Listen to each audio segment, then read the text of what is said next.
तीसरा चौथा पांचवा एक्सीडेंट वो भी बसों का। फेस उस तरफ है ना, ये ऐसे गिरी।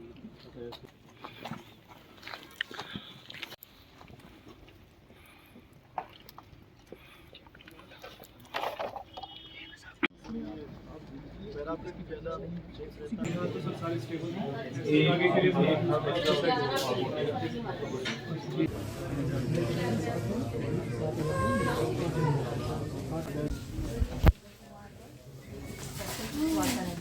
सभी लोगों को पता है कि अभी तक सर्दी नहीं है। उस टाइम पूरी कोशिश करके उनको रेस्क्यू करने की कोशिश की गई। तो अभी यहाँ पर जीएमसी डोडा में विजिट किया, जहाँ पर कि 11% यहाँ पर इंजर्ड है।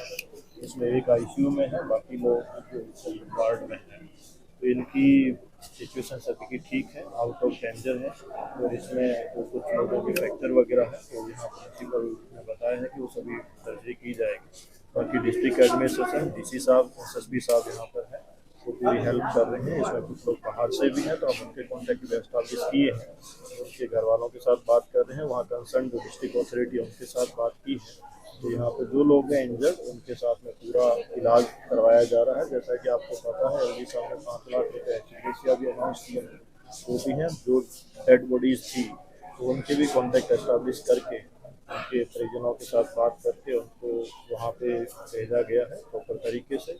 और हम सभी लोगों को इनके साथ शोक संतप्त है, हमें पूरा है। तो सरकार इसके लिए पूरी कोशिश सर, मुझे पता चला अभी तक एक्सीडेंट की वजह क्या रही है? देखें, इसमें एक इंक्वायरी कमेटी बना दी गई है, तो उसमें वो इंक्वायरी कमेटी देख रही है क्या रीजंस है। उसके अंदर मोटर व्हीकल डिपार्टमेंट से भी हैं, पीडब्ल्यूडी से भी है और ट्रैफिक पुलिस से भी है। तो वो सभी मिल करके जो कमेटी एक विजिट करेगी उसके ऊपर करेगी। और सीनियर ऑफिसर्स ट्रैफिक डिपार्टमेंट से और मोटर व्हीकल डिपार्टमेंट से आज भी विजिट किया है, कल भी किया है। उसमें जिसमें जैसे भी इंक्वायरी रिपोर्ट में आएगा वो आपके साथ शेयर सर, जो भी ऐसे हैं जो मदद की है, उनको किस तरीके से आप देखें, सरकार उनकी मदद के लिए तैयार है। अभी तो हमारा सबसे प्राइम कंसर्न है कि उनको बचाया जाए, जो यहाँ पे उनका इलाज करवाया जाए। बाकी जैसे कि एलजी साहब ने एक्सग्रेशिया अनाउंस किया है, सरकार उनके लिए पूरी मदद करेगी, जहाँ भी होगा पूरी मदद। सर, एक फायर इंसिडेंट भी हुआ है भद्रवाह में, जिसमें भद्रवाह में सुबह जो फायर इंसिडेंट हुआ था, उसमें इमीडिएटली जो फायर ब्रिगेड रश किए गए थे, और उसमें फॉर्चुनेटली जो सभी की मदद से वहाँ पर एसडीआरएफ की team, district administration, district police और इंक्लूडिंग आर्मी, उन्होंने फायर को इमीडिएटली कंट्रोल किया है। वहाँ पे किसी तरीके की कैजुअलिटी नहीं है। हाँ, वहाँ पर कुछ घरों को नुकसान हुआ है, दुकानों को नुकसान हुआ है। उसमें भी सरकार उनकी जो मदद है वो कर रही है, पर उसमें सबसे अच्छी बात है कि वहाँ पर किसी तरह की कैजुअलिटी नहीं हुई।